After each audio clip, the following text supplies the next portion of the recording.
नाज़रीन, जैकबाबाद में government boys primary school ॻोठ नूर मोहम्मद पठान जो तामीराती कम रोड़े जो शिकार थी वियो आहे, जंहिं करे तदरीसी अमल सख्त मुतासिर थी रहियो आहे। स्कूल जा शागिर्द पट ते वेही तालीम हासिल करण ते मजबूर आहिनि। उन हवाले सां राशिद बलोच वधीक अपडेट करे रहियो आहे। इन वक्त मौजूद हाँ गवर्नमेंट बॉयज़ प्राइमरी स्कूल नूर मोहम्मद पठान में मौजूद आहियां। मां तव्हांखे ॿुधाईंदो हलां, हिते स्कूल जो जेको कमु आहे उहो रोलड़े जो शिकार आहे। 5 महीननि खां वठी ठेकेदार फरार थी वियो आहे, अधु में कमु स्कूल जो छॾे वियो आहे। तंहिं करे जेके नंढड़ा ॿार आहिनि उहे हेठि तालीम हासिल करनि था। उस्तादनि जेके उस ते वेही करे तालीम नंढड़े ॿारनि खे ॾियनि था। इन हवाले सां हिते उस्तादनि सां बि ॻाल्हि ॿोल कंदासीं ऐं शागिर्दनि सां ॻाल्हि ॿोल कंदासीं। वधीक हिननि जो छा चवणु आहे? ऐं मोहम्मद वारिस हेड मास्टर आहियां गवर्नमेंट GBPS नूर मोहम्मद पठान जो। साईं खे चवां हे सर, तक़रीबन 20 सालनि खां वठी असांजो स्कूल जेको आहे ज़बून हालत में रोई पिटी असां कोशिशि कई हेॾो वॾो, कुझु असांजे दोस्तनि महिरबानी करे पंहिंजो मीडिया में ॾिनो। 10 सालनि खां पोइ असांजो कमु स्टार्ट थियो ऐं साईं खे चवां उन खां बावजूदि जेकी आहे उहो महीनो सवा कमु हलियो।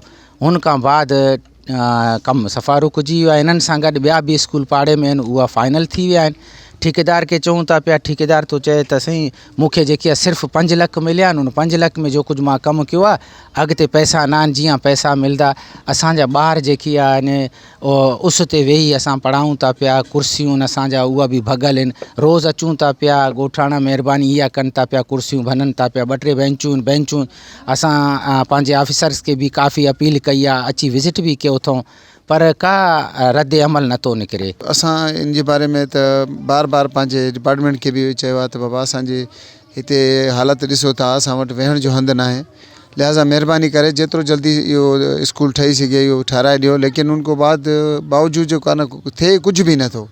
बार बार असां वञी दरख़्वास्तां बि ॾिनियूं आहिनि हर शइ। हाणे थोरी कंस्ट्रक्शन थी आहे, उन खां बाद वरी स्टॉप थी वियो आहे त तक़रीबन 4थो महीनो आहे, कोई ज़ाहिर ई न आहे। इहो चऊं था त हिते ॿारनि खे ॾाढी तकलीफ़ आहे। तव्हां पाण ॾिसो था त 50% ॿार जेके आहिनि उहे हेठि ज़मीन ते वेठा आहिनि।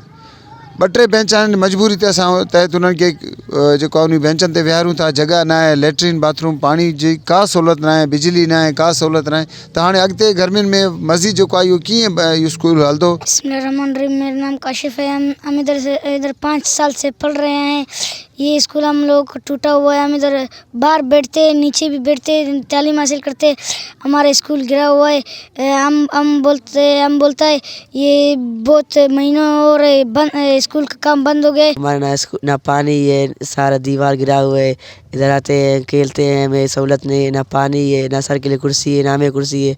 एक दिन धूप पर बैठते हैं, एक बार साए पर बैठते हैं। ठेकेदार असांजो बची वियो, स्कूल ईअं रहिजी वियो आहे।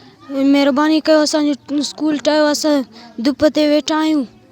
महिरबानी कयो, असांजो स्कूल ठाहियो। को बि सहूलियत न आहे असांजे स्कूल में। तव्हां उस्तादनि जूं बि ॻाल्हियूं ॿुधियूं, शागिर्दनि जूं ॻाल्हियूं ॿुधियूं। उस्तादनि जो इहो ई चवणु आहे त 5 महीननि खां वठी ठेकेदार फरार थी वियो आहे। हीउ कमु जेको स्कूल जो आहे उहो जेको आहे त रोलड़े जो शिकार थी चुको आहे। ऐं ॿिए पासे शागिर्दनि जो इहो ई चवणु आहे असांजो स्कूल न आहे ठहियलु, तंहिं करे असां हेठि वेही करे तालीम हासिल कयूं था।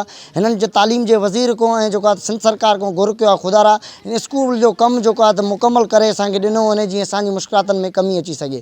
कैमरा टीम सां गॾु Rashid Baloch, SS news TV, Jacobabad.